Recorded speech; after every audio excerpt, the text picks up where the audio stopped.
બાવળા શહેરમાં ગણેશ મહોત્સવ દરમિયાન મહાદેવજીની ડમરૂ આરતીનું સોસાયટીમાં તેમજ ગામ વિસ્તારમાં ઠાકોરવાસ, ગઢવીવાસ તથા તળપદાવાસ અને શ્યામવિલાસ સોસાયટીમાં અતિ ભવ્ય આરતીનું આયોજન કરવામાં આવ્યું હતું।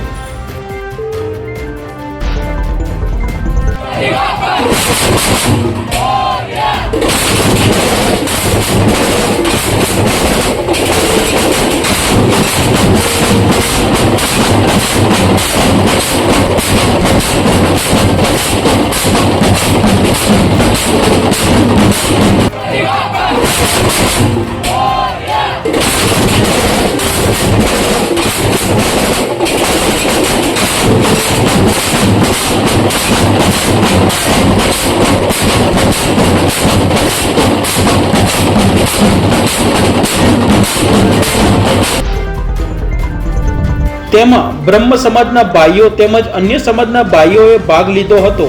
તેમાં ભરતભાઈ જાની, યજ્ઞેશભાઈ મહેતા, કેવલભાઈ રાઠોડ, ભોલાભાઈ તેમજ રાહુલભાઈ મહેતાએ સહકાર આપ્યો હતો।